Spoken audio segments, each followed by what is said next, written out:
Canada's taxpayers ombudsman is investigating what seems to be a problem with the federal tax agency freezing and emptying accounts without warning. It's a problem that shut down a small business in St. John's last month. In early October, CBC News reported that fixed coffee and baking owner Jonathan House had to close one of his locations when, according to House, the Canada Revenue Agency, CRA, emptied his business's bank account without warning.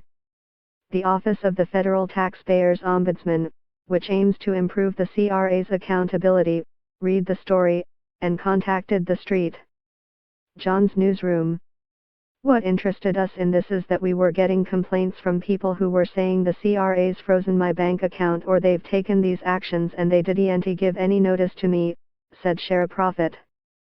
Prophet said her office has received enough calls to identify this as a systemic issue and determine that this was something that had to be examined. Her office notified the Minister of National Revenue in February that it would be preparing a report. In particular, her office will be looking at whether the CRA is issuing notices before they take action, what those notices are and whether taxpayers are understanding them. The investigation is not expected to wrap up until sometime next year, but so far there is evidence of miscommunication between the public and the CRA, said Prophet.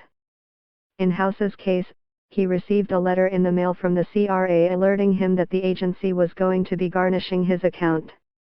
That letter arrived 2 days after they did it, he said. Von Hammond, Director of Provincial Affairs at the Canadian Federation of Independent Business, CFIB, is relieved to hear the taxpayers ombudsman is looking at the problem. That is something that we hear about a lot from our members, he said. Compounding the problem, said Hammond, are problems with the CRA's overall communication and accessibility. Each year, the CFIB gives the CRA call center a report card, focusing on the service provided to small businesses. This year's report gives the CRA an F for connecting to an agent callers got busy signals, repeated busy signals, or were outright disconnected, and a D- for accuracy of information provided. Hammond said that the best and perhaps only way for businesses to keep the CRA accountable is to set up a My Business account and communicate with them through the My Business messaging system, sending them notes about payments, changes or questions, and asking that they reply.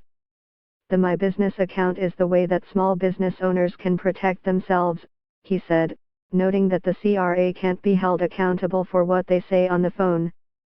Since CBC News first reported on the troubles with fixed coffee and the CRA, House said he's been contacted by numerous business owners saying the same thing happened to them, that they had set up payment plans for their debts and then, without warning, their accounts had been wiped clean. With their help, House said he was able to figure out that his payments had been misallocated, filed not toward his debt, but toward prepayments for future CRA dues, some as far away as June 30, 2018. The taxpayers ombudsman isn't surprised to hear that, either.